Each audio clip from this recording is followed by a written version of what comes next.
JonBenét Ramsey's body was discovered in the basement of her family's home by her father, John Ramsey, on the morning of December 26, 1996.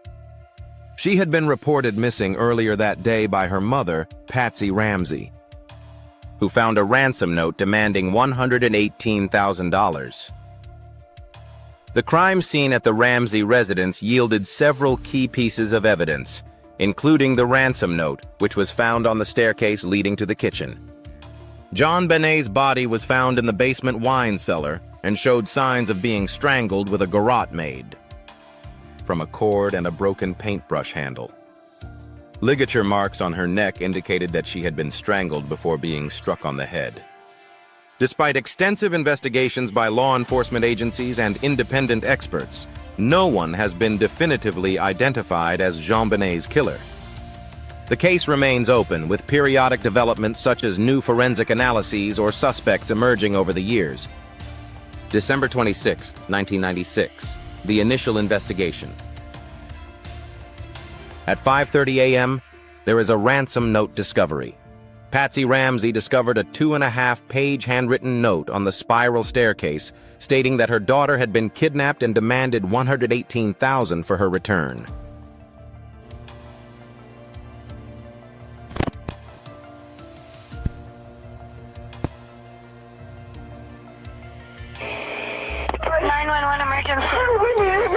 Police. What's going on? 515th Street. What's going on there, ma'am? We have a kidnapping. Hurry, please. Explain to me what's going on, okay? There's a note left and our daughter's gone. A note was left and your daughter is gone? How old is your daughter? 6 years old. She's blonde. 6 years old. How long ago was this? I don't know. I just found the note. And my daughter's... Does it say who took her? What? Does it say who took her? I don't know. There's a ransom note here. It's a ransom note? It says SBTC. Victory. Please. Okay, what's your name? Are you Patsy Ramsey? I'm the mother. Oh my God. Please. I'm sending an officer over, okay? Please. Do you know how long she's been gone? No, I don't. Please, we just got out. Is she right here? Oh my God, please. Okay, well, there's somebody. I am, honey. Please. Take a deep breath. Please, okay? Hurry. Patsy.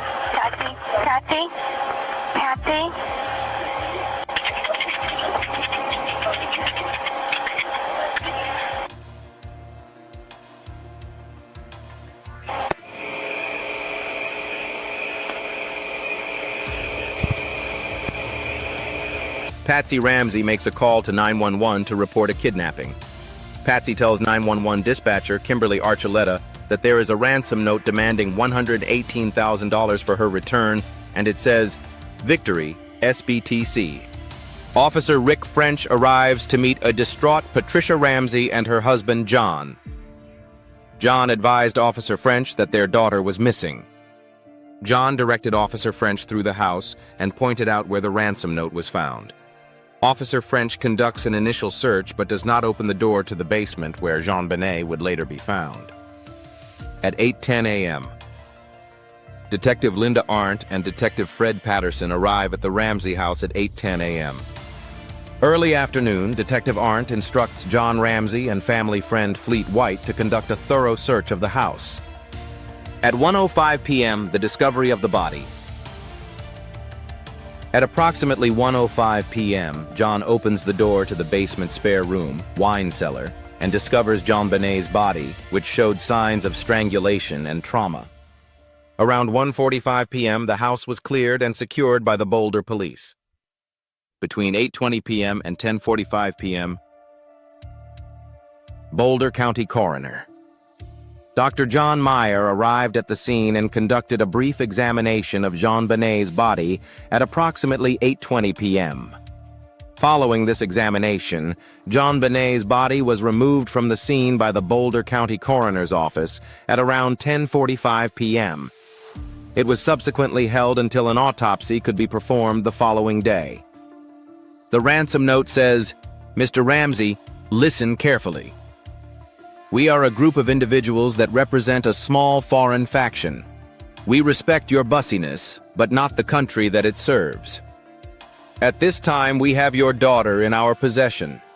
She is safe and unharmed, and if you want her to see 1997, you must follow our instructions to the letter. You will withdraw $118,000 from your account. $100,000 will be in $100 bills, and the remaining $18,000 in $20 bills. Make sure that you bring an adequate size attaché to the bank. When you get home, you will put the money in a brown paper bag. I will call you between 8 and 10 a.m. tomorrow to instruct you on delivery. The delivery will be exhausting, so I advise you to be rested. If we monitor you getting the money early, we might call you early to arrange an earlier delivery of the money and hence an earlier pickup of your daughter. Any deviation of my instructions will result in the immediate execution of your daughter. You will also be denied her remains for a proper burial. The two gentlemen watching over your daughter do not particularly like you, so I advise you not to provoke them. Speaking to anyone about your situation, such as police, FBI, etc., will result in your daughter being beheaded. If we catch you talking to a stray dog, she dies. If you alert bank authorities, she dies. If the money is in way marked or tampered with, she dies. You will be scanned for electronic devices, and if any are found, she dies. You can try to deceive us, but be warned, we are familiar with law enforcement countermeasures and tactics. You stand a 99% chance of killing your daughter if you try to outsmart us. Follow our instructions, and you stand a 100% chance of getting her back. You and your family are under constant scrutiny, as well as the authorities. Don't try to grow a brain, John. You are not the only fat cat around, so don't think that killing will be difficult. Don't underestimate us, John. Use that good Southern common sense of yours. It's up to you now, John. Victory SBTC. Abui the note. Prior to the discovery of JonBenét's body, a 2.5-page ransom note was found in the Ramsey home. The note demanded $118,000 for the return of JonBené and was written on a notepad from the house. It was later determined that the ink and paper used in the note were consistent with those found in the Ramsey home. The note was written from a notepad that belonged to the Ramseys, which was kept on a table close to the spiral staircase. Pages 1 to 12 were missing.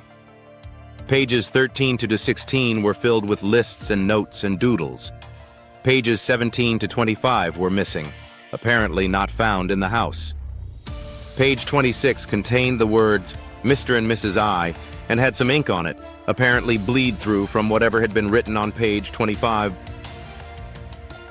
Pages 27, 28, and 29 have been positively identified as the pages the ransom note were written on. The ransom note is believed by all parties to have been written by the killer or an accomplice of the killer, and remains an extremely important clue in the murder investigation. The language and content of the ransom note have been extensively analyzed by experts in linguistics, criminal psychology, and law enforcement. Some key points that provide insight into the mindset of the author include length and detail. The length and level of detail in the ransom note are unusual for such a communication. It suggests that the author wanted to convey a sense of urgency and seriousness, while also potentially trying to mislead investigators. The author demonstrated intimate knowledge of the Ramsey family, referencing specific details about John Ramsey's business dealings and personal life. This level of familiarity could indicate that the author was someone close to the family or had conducted significant research prior to composing the note. The note contained emotional language and references to JonBené being beheaded if the instructions were not followed. This extreme language could be an attempt to manipulate the Ramseys' emotions and prompt them to comply with the demands. The legitimacy of the ransom note in the JonBené Ramsey case has been a subject of intense debate among investigators, forensic experts, and criminologists.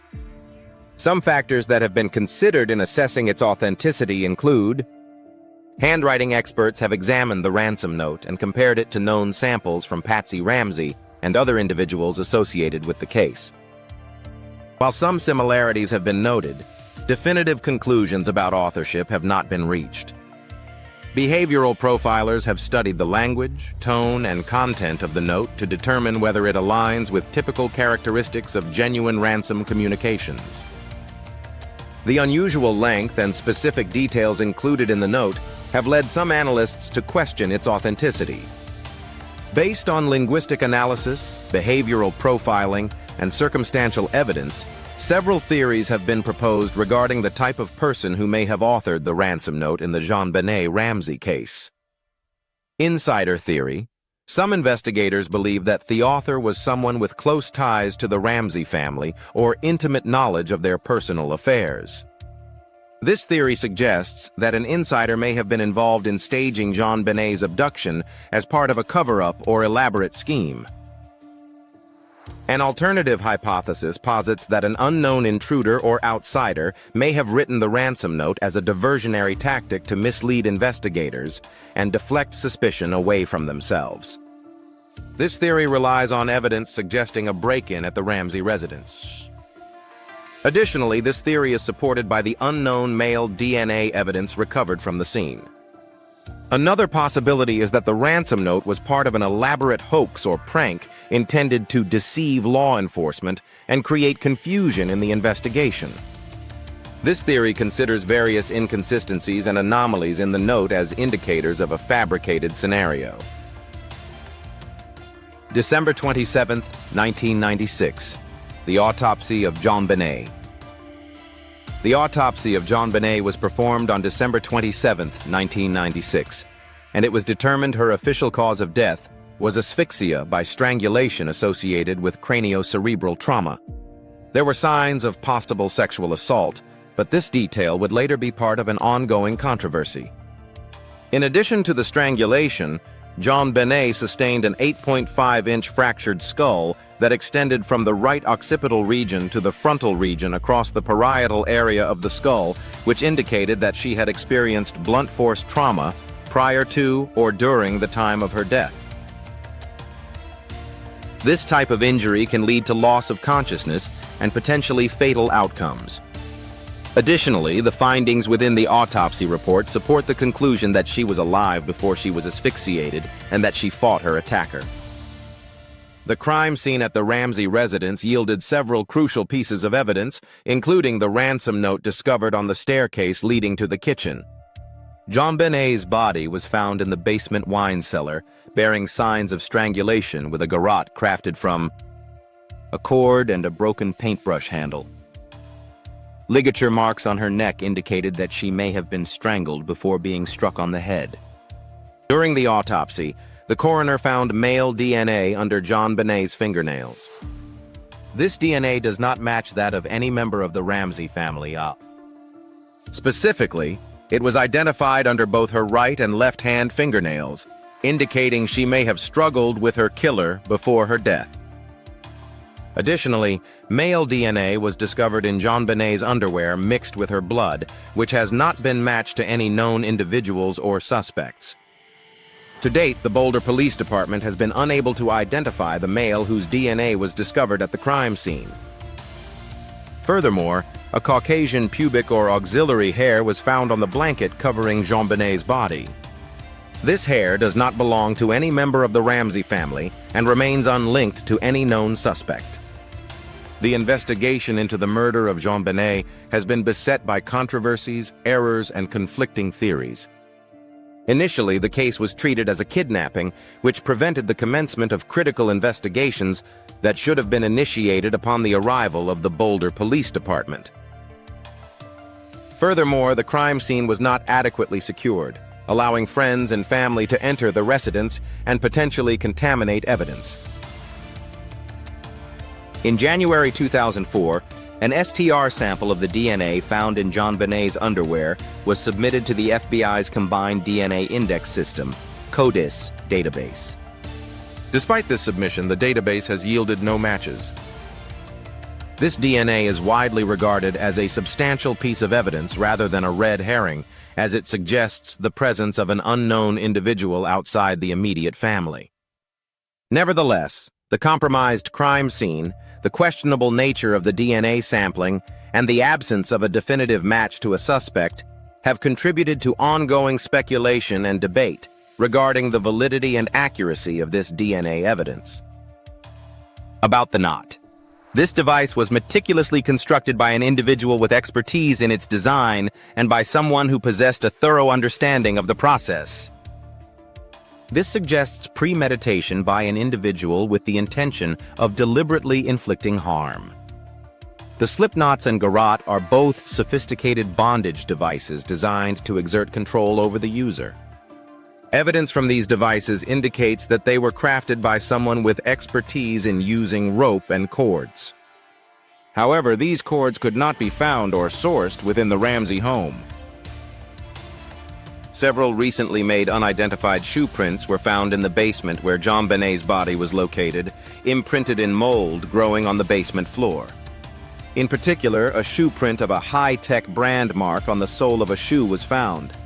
The owner of the high-tech shoe that made the shoe prints at the murder scene has never been identified.